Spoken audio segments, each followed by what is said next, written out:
কলকাতায় ভোট শেষ দফায়, কিন্তু রাজনৈতিক সংঘর্ষে এখন থেকে উত্তপ্ত রাজধানী। কসবায় বিজেপির মণ্ডল সভাপতি সরস্বতী সরকারকে চপারের কোপ মারার অভিযোগ তৃণমূলের বিরুদ্ধে। অন্যদিকে বাগুইআটিতে তৃণমূল কর্মীকে পিটিয়ে খুনের অভিযোগ, পেছনে শাসক দলের গোষ্ঠীদ্বন্দ্বের তত্ত্ব। ভোটবঙ্গে রবিবার খাস কলকাতায় রক্তারক্তিকাণ্ড, কসবায় আক্রান্ত বিজেপি।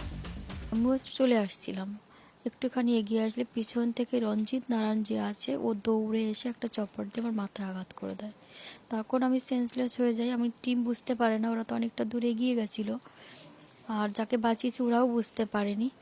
তখন আমি কিছুক্ষণ পরে যখন উঠেছি তখন দেখছি ওখানে রক্তে ভরে গেছে, আর আমি নিজেও স্নান হয়ে যাচ্ছি রক্তে।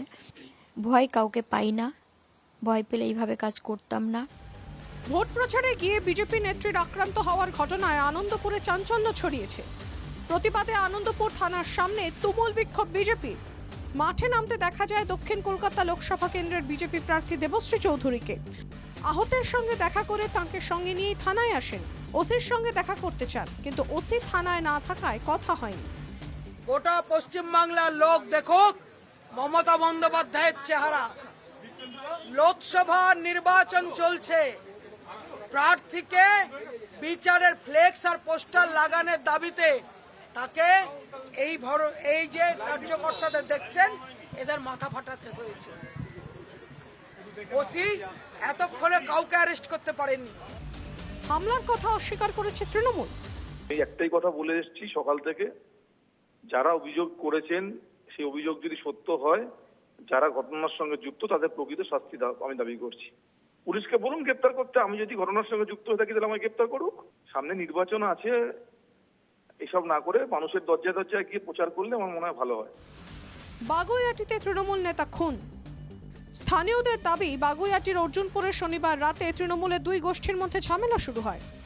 দুপক্ষের মধ্যে ইট ছোড়াছুড়ি হয়, পরে পুলিশ গিয়ে পরিস্থিতি আয়ত্তে এনে চলে যেতেই আবার গন্ডগোল শুরু হয়।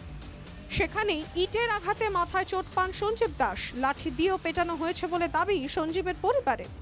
পুলিশের বিরুদ্ধে বিস্ফোরক অভিযোগ পরিবারের।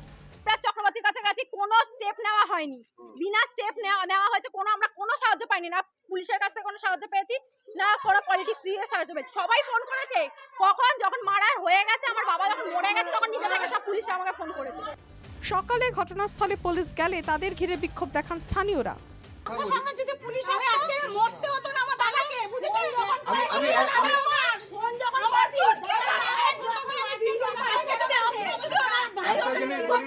তো जो ব্রড ডেড আছে like he is actually history শিটার আছে থানার।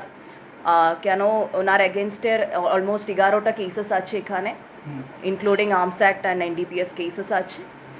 তো এখন উনি ব্রড ডেড। তো এর মতে লাইক দিস ইজ এটা কনফ্লিক্ট আছে দু গ্রুপসের মধ্যে related to personal issues. Like উনি নিজেরা ঝামেলা করছে, like no political issue, nothing related to political party. মৃতের মেয়েকে সকালে ফোন করে খবর নিতে গেলে ফোনেই দেবরাজ চক্রবর্তীকে স্থানীয়রা বলেন এই এলাকা থেকে একটিও ভোট পাবেন না।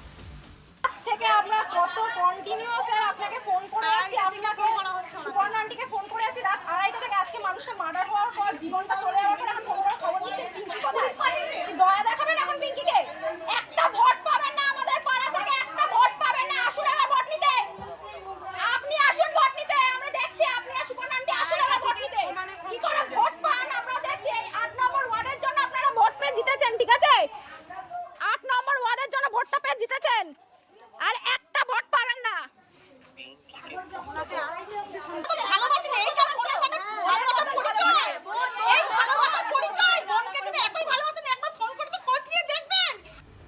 উত্তরে বাগুইআটি, দক্ষিণে কসবা, খাস কলকাতায় রক্তারক্তি। খুনের ঘটনায় রবিবার দিন ভর উত্তপ্ত রইল রাজনীতি। Bureau report, NKTV Bangla.